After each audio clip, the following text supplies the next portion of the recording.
ख्वाजा आसिफ ने कौमी असम्बली में इज़हार ख्याल करते हुए कहा कि जल्द इलेक्शन की तजवीज़ दी। कहा कि मेरा ज़ाती ख्याल है जितना जल्द हो हमें आवाम के पास जाना चाहिए और नया मैंडेट लेना चाहिए। लीगी रहनुमा ने कहा कि कौमी असम्बली में निजी कार्रवाई के रोज़ का एजेंडा बहाल किया जाए।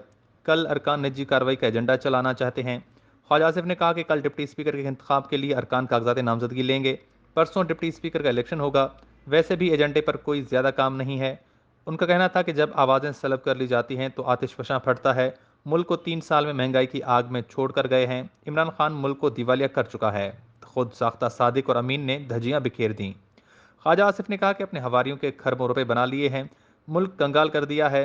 इमरान खान इक़्तिदार नहीं रहा तो हर चीज़ दाव पर लगा दी। तोशा खाना में जमा तोहफे पैसे लेकर बाजारों में फ़रोख्त किए।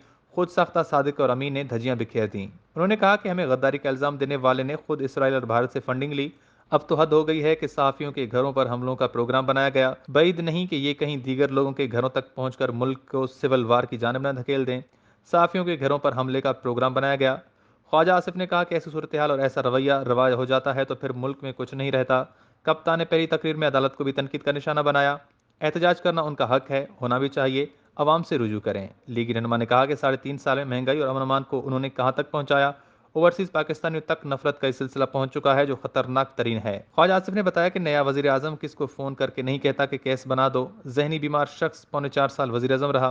रियासत मदीना भूल गया, नवा चूरन बेच रहा है। उन्होंने कहा कि बलूचिस्तान हुकूमत की स्टोरी सुनेंगे तो कानों को हाथ में लगाएंगे।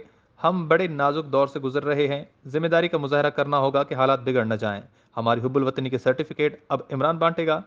उन्होंने कहा कि इमरान खान मुल्क को दिवालिया कर गया, अपनी जेबें गर्म कर गया, अपने डायरेक्ट और इनडायरेक्ट रिश्तेदारों को खरबपत्ती बना गया। एक खत लहराकर हमारी गद्दारी और हुब्बुल वतनी के सर्टिफिकेट अब इमरान बांटेगा। ख्वाजा आसिफ का कहना था कि बीएनपी के दोस्तों को दरख्वास्त करता हूं कि हम मिलकर बलूचिस्तान के मसाइल का हल ढूंढें। बलूचिस्तान असेंबली कई सालों से दुरुस्त काम नहीं कर रही। बलूचिस्तान असेंबली में दुरुस्त नुमाइंदगी नहीं आ रही। वहाँ वजीर आला लम्हों में बदल जाते हैं।